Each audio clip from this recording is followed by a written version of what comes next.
검찰의 중간수사 결과 발표가 공정하지 않았다고 언급하셨습니다. 하지만 검찰에 출두해서 수사받기를 거부하는 대통령을 어떻게 생각하시는지요?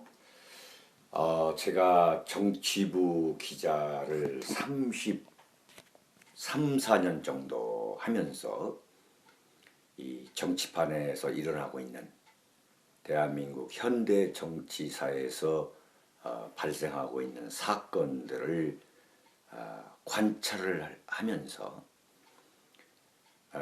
가장 황당한 사건이다라고 저는 보고 있습니다. 무슨 이야기냐면은 검찰이 아무리 광화문에서 시위 군중이 촛불을 켜고 집회를 하고 또 야당과 이른바 좌파 종북 반미 세력이 박근혜 대통령의 하야를 위해서 안달을 한다 해도 박근혜를 단 한 번도 조사하거나 수사하지 않고 어떻게 중간 수사라는 것을 발표하냐 이거예요. 이게 아무리 급하다 하더라도 그 박근혜 대통령을 지금 검찰의 중간 수사 결과는 뭐냐면 마피아의 두목으로 보는 거예요. 이 최순실, 안종범, 정호성 이 마피아가 있는데 이 마피아의 두목을 박근혜로 보고 있는 거고 이 박근혜가 이들과 공모했다는 거 아니에요. 그렇다면 전 세계에서 가장 파렴치한 대통령이라고 볼 수 있는 건데 검찰의 주장대로라면 그러면 그런 낙인을 찍으려면은 박근혜 대통령에 대한 조사나 수사를 마친 상태에서 그런 중간 수사 결과를 발표했다면 저 윤창중은 검찰의 중간 수사 결과 발표에 저는 승복하고도 남을 것입니다.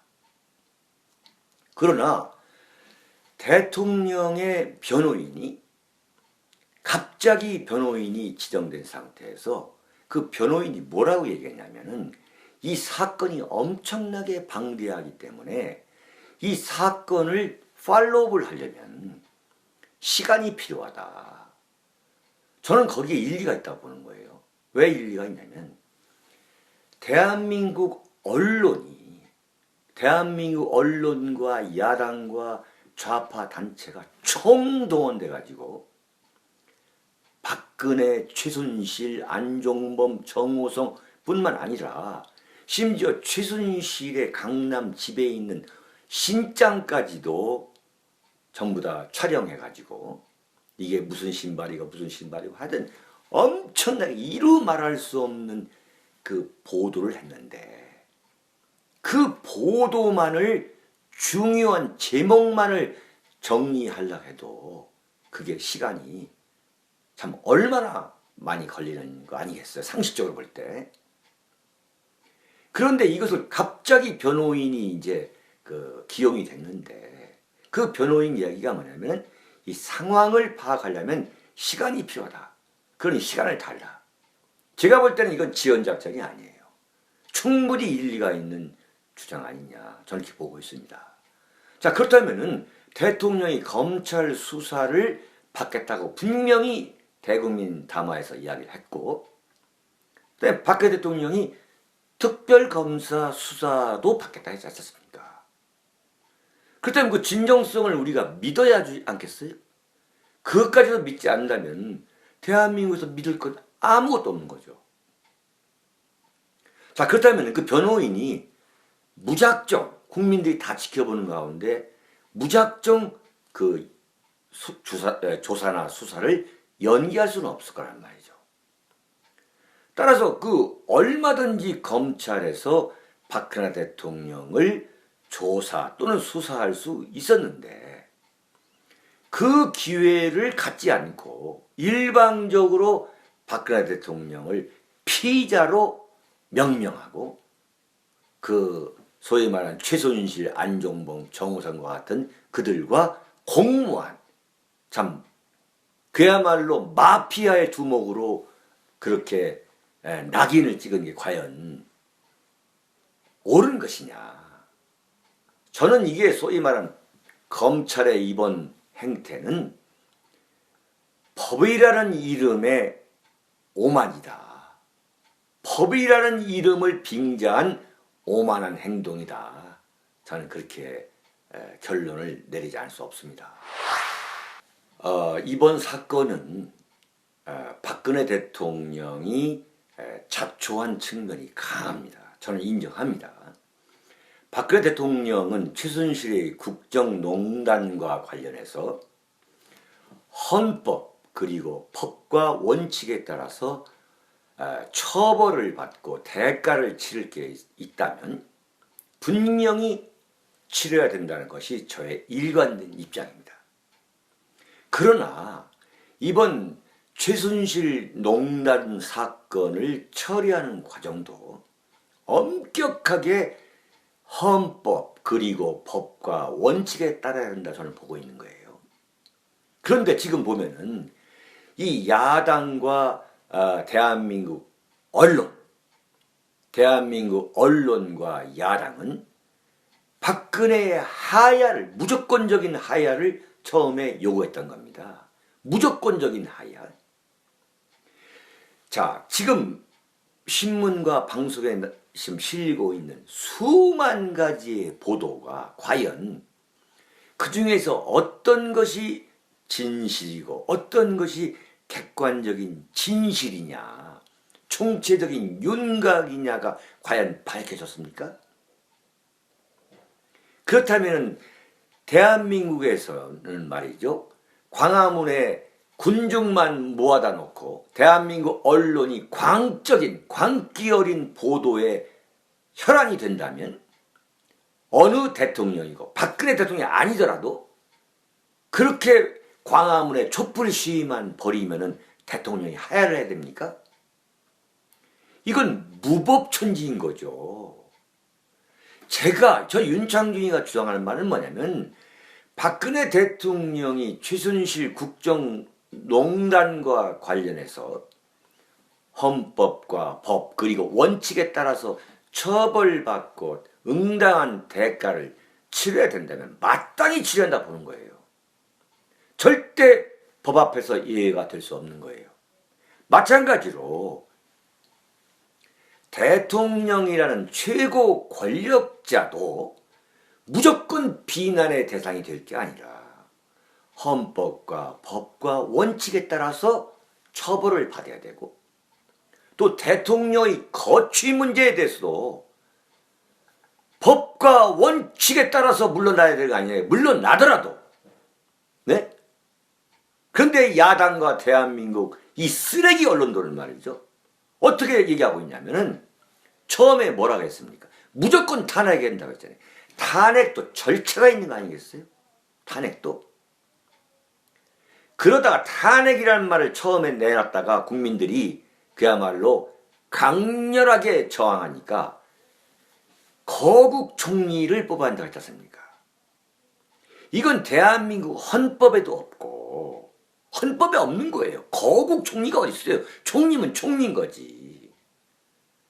그 거국 총리를 뽑아야 된다는데 뭐냐면 그 권한도 국회가 지명해달라고 했잖아요. 야당 주장이. 야당과 대한민국 언론 전체가. 대한민국 헌법 어디에도 국회에서 총리를 뽑을 수 있는 권한이 없는 거잖아요. 네? 그렇다면은 이런 위헌적인 주장을 도대체 대한민국이 지금 세계에서 10위권의 경제 대국이라 하는 이 대한민국에서, 네? 민주화가 만개했다는 대한민국에서 어떻게 대통령이 총리를 임명하지 않고 국회가 임명하자고 하는 이야기예요. 국회가 임명하자니까 정확히 말하면 야당이 총리를 지명하겠다는 거 아니에요. 그런데 이것을 새누리당이 받아들였어요. 받아들이니까 또 못하겠다는 거 아니에요. 그래서 대통령이 국회에 쫓아갔어요. 국회 정세균 국회의장한테 좋다. 총리가 지명해달라. 총리를 국회에서 지명해달라고 했잖아요. 근데 지명을 안 하고 있는 거 아닙니까? 그러면서 그 총리 지명 카드는 이미 물 건너간 거다. 이렇게 발을 빼고 있는 거 아니에요. 그 배경이 뭐예요? 그 배경에는 뭐냐? 이 박근혜 정권을 골병 들일 대로 들이고 수세에 몰릴 대로 계속 몰다가 박근혜 대통령 스스로가 정말 지쳐가지고, 영어로 말씀드리면 참 번아웃이 돼가지고 완전히 녹다운이 돼가지고 청와대를 그냥 자기 발로 그냥 실려 나올 때, 그럴 때에 소위 말하는 대통령 유고시에는 60일 이내에 대통령 선거를 할 수 있는 거 아니겠어요? 그러면 지금 새누리당에서는 완전히 도토리 키재기식으로 말이죠. 지금 누가 대선 후보도 모를 정도로 참 한심한 인간들이, 대통령 깜도 안 되는 사람들이 지금 대통령 하겠다고 나오고 있는 거, 그런 형편이고, 이쪽에서는 지금 뭐냐? 문재인 씨가 지금 지지도 1위를 달리고 있잖아요. 그리고 반기문 유엔 사무총장은 금년 12월 30일까지가 임기입니다.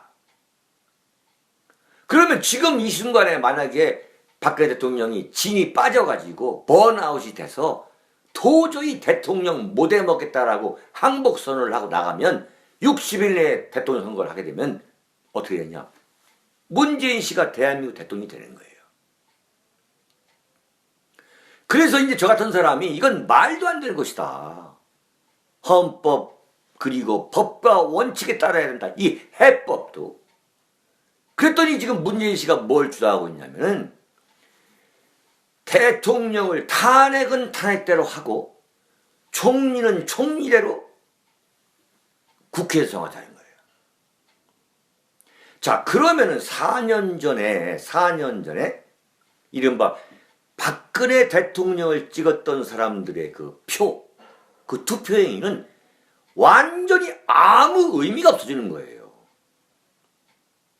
4년 전에 박근혜를 찍은 보수 우파 유권자의 표라는 것은 보수 우파 정권을 뽑은 거지 문재인 좌파 정권을 뽑은 게 아니란 말이죠. 이건 어떻게 변호사를 했다는 사람이, 문재인 씨가 변호사 출신 아닙니까? 도대체 헌법을 읽어보기라도 한 건지 정말 통탄하지 않을 수 없는 거예요. 어떻게 대한민국의 대통령이 되겠다는 사람이 전 세계에서 경제 10위권, 경제 강국이라는 대한민국의 자기 권력자가 되겠다, 최고 권력자가 되겠다는 문재인 씨가 그런 헌법에도 없고 법에도 없고 상식에도 없는 그런 황당무계한 제안을 내놓은 거. 왜 그러냐? 제가 볼 때 문재인 씨는 말이죠, 대통령병 환자인 거예요 지금. 네? 대통령병 환자 중에서도 제가 볼 때는 지금 중환자예요, 중환자. 그렇지 않다면은 법을 전공했다는 문재인 씨가 이런 황당무계한 해법 아닌 해법을 내놓을 수가 없는 거죠. 만약에 지금 문재인 씨가 하자는 대로 하면 대한민국 어떻게 되느냐? 박정희 대통령이 1979년 10월 26일 날 돌연 중앙정보부장 김재규에 의해서 서거한 이후에 이른바 서울의 봄, 그때에 발생했던 전국 혼란, 그 엄청난 전국 혼란이 바로 올 겁니다. 만약에 박근혜 대통령이 청와대에서 쫓겨나거나 자기 발로 대통령직에서 하야하거나 스스로 물러나는 거죠. 그랬을 경우에 대한민국에서는 엄청난 혼란이 올 것이다. 특히 대한민국 언론은 말이죠, 광화문에 경찰 추산 26만 명이 모였다고 했는데도 불구하고 대한민국 경찰은 그야말로 해방 이후에 너무나 많은 시위와 집회를 치러봤기 때문에 정말 이 시위 군중의 숫자를 측정하는 기술은 세계에서 가장 유능한 집단이 대한민국 경찰입니다. 26만 명이라 한 거예요. 그 26만 명이 모인 것을, 그러니까 대한민국 야당이 총동원됐고, 그 다음에 전국에 1800개, 무려 1800개의 친북, 종북, 좌파, 반미 시민단체가 총동원해서 광화문에 사람들 모았는데도 불구하고 경찰 수단 26만 명이었습니다. 그런데 이것을 대한민국 이 언론들은 100만 명이 못해, 100만 명. 네? 100만 명이라 할 것 같으면 충청북도 도청 소재지가 있는 청주의 인구가 83만 명입니다. 83만, 정확히 말하면 83만 1984명이에요. 그러면 청주 인구를 단 한 명도 빼놓지 않고 광화문에 다 옮기고서 17만 명을 더 플러스해야만 100만 명이 되는 거예요. 그러나 종편이 하루 종일 중계방송을 했는데도 불구하고 여러 각도에서 했죠. 얼마나 듬성듬성합니까? 만약 100만 명이 많이 모일 것 같으면은 서대문에서부터 시작해가지고 서대문, 서울역, 광화문, 동대문, 이루 말할 수 없는 인산 인해를 일으켜 100만 명이라는 말이죠.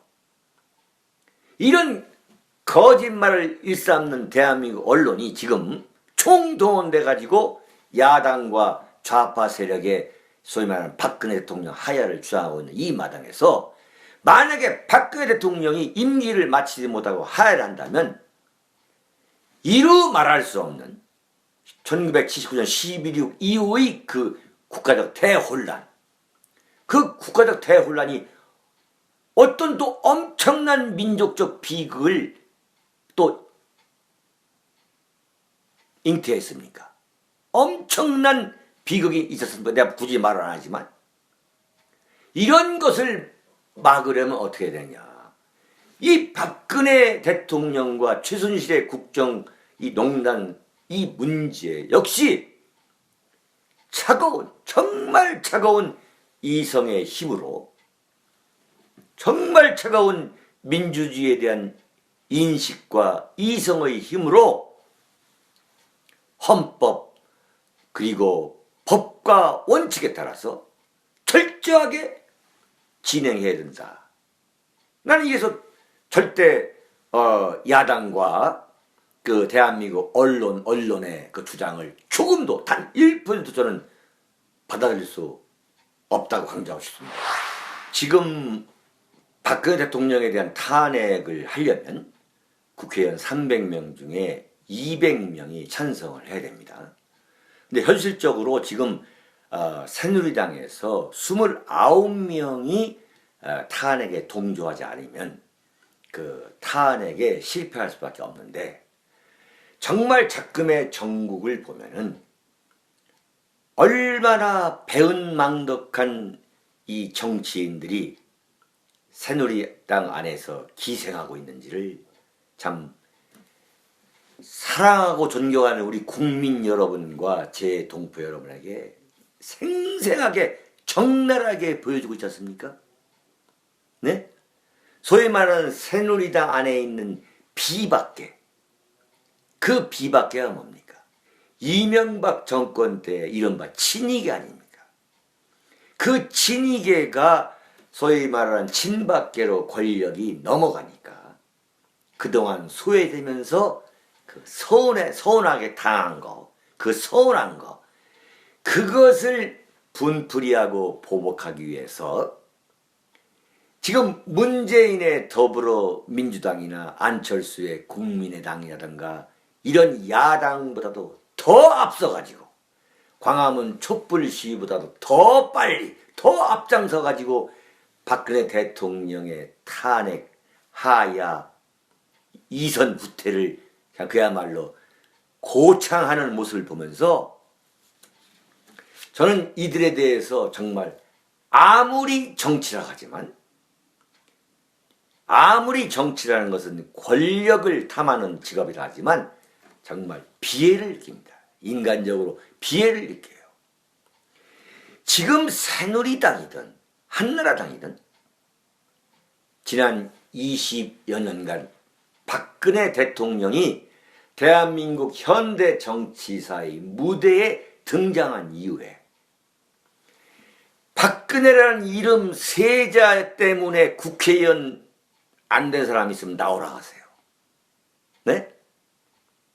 한나라당이 노무현 대통령 탄핵 그 후폭풍으로 완전히 공중분해됐을 때, 그 공중분해됐을 때 천막 당사치고서 한나라당을 소위 말하는 20석, 10석도 안 될 거라고 봤던 그 한나라당을 120석, 130석을 만든 게 박근혜였고, 이명박 정권 마렵에 이명박 정권의 부정부패와 무능에 의해서 그야말로 한나라당이 완전 좌초됐을 때, 그때 비상대책위원장으로 새누리당이라고 소위 말하는 재창당을 해가지고 완전 재건축을 해가지고 오늘의 새누리당을 만들어가지고 그때 국회의원 배치됐던 사람이 누굽니까?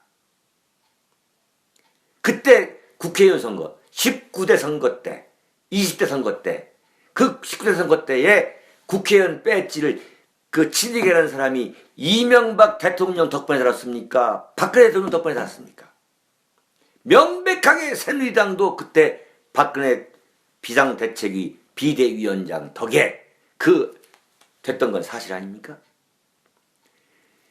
그런데 지금 자신들의 당에서 동고동락을 하는 대통령인데, 명색이 그 대통령이 지금 광화문 촛불 시위와 야당과 대한민국 이 쓰레기 언론, 국가관과 역사관과 애국심에관 찾아볼 수가 없는, 그러면서 오로지 영향력만 확대해가지고 말이죠, 신문 발행부수 늘리고 종편 시청률 높이려고 하는 이 대한민국 이 쓰레기 언론들이 그 난도질하고 생매장하고 말이죠, 선동하고 조작하는 이런 보도만 믿고서 이른바 새누리당 안에 있는 그 비박계가 네?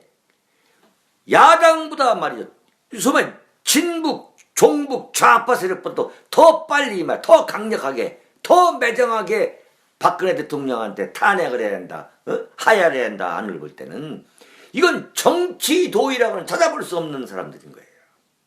참 피해를 느끼는 거예요. 저는 그래서 차제에 이런 사람들은 다시는 정치판에 발을 붙이지 못하도록 그 정치 풍토를 누가 만들어야 되냐면 국민들이, 친무가는 절대 다수 국민들이 만들어야 한다고 저는 좀 보고 있는 사람입니다. 그러기 위해서 뭐냐면은 첫째는 이 소위 말하는 새누리당 국회의원, 지구당 국회의원이든 비례대표의원이든 간에 국민 여러분과 제 동포 여러분들이 간단한 수고만 하면 됩니다. 인터넷에 들어가가지고 이름만 치면은 전화번호가 나옵니다. 그래서 그 지구당 국회의원회관 지구당 사무실에 일제히 전화를 걸어서 아무개 국회의원 당신이 과연 이번 탄핵에 참여를 할 거냐 안 할 거냐를 물어봐야 됩니다. 그야말로 전화가 폭주하도록 세도하도록 하는 전화 걸기 운동을 저는 첫 번째로 제창하는 바고요. 두 번째는 소위 말하는 이 국회의원들, 새누리당 친이계 국회의원들, 또 새누리의 친박계 국회의원들, 그야말로 박근혜 대통령에 대해서 이럴 때 아무런 이야기도 않고 죽은 듯이 앉아있는 그 친박계 의원들을 포함해가지고 새누리당 금배지 의원들한테 모조리 홈페이지에 들어가가지고 댓글을 달아야 합니다. 네? 댓글을 통해서 강력하게 절대 다수 국민들의 그 민심을 전해야 돼요. 당신이 과연 역사의 죄인이 될 것이냐 안 될 것이냐, 그것을 물어야 됩니다. 댓글을 통해 가지고. 세 번째는 뭐냐면 지금 대한민국 여의도 국회 정문 앞이라든가 새누리당 당사라든가 그 다음에 대한민국의 전국에 있는 새누리당 국회의원들 지역구 앞에 몰려가가지고 침묵하는 보수 우파 절대 다수의 국민들이 항의 시위를 나는 해야 한다고 봅니다. 정정당당하게 법의 절차에 따라서 시위 및 집회를 해야만 되는 거지. 지금 이른바 좌파 종북 반미 세력들은 온 난리를 피고 있는데 지금 입만 갖고 있을 때가 아닙니다. 앉아가지고 담소만 하는 수준이 아니라 적극적으로 첫 번째 뭐냐, 전화 걸기를 한다. 전화 걸기. 그 다음에 인터넷에 들어가가지고 댓글 달기 운동해야 되고, 세 번째 적극적으로 나와가지고 대한민국 여의도 국회 앞, 그 다음에 새누리당 여의도에 있는 중앙 당사, 그 다음에 뭡니까 지구당 당사에 찾아가서 너 김무성 나와라. 응? 그 다음에 경기도 도지사 남경필 왜 탈당했느냐? 그 다음에 양천의 김용태 의원 왜 탈당했느냐? 이걸 강력하게 물어보는 그런 시위를 하는 게 지금 이 시대에 침묵하는 절대 다수가 침묵을 깨고 들고 일어나야 한다고 저는 감히 지탄하는 바입니다.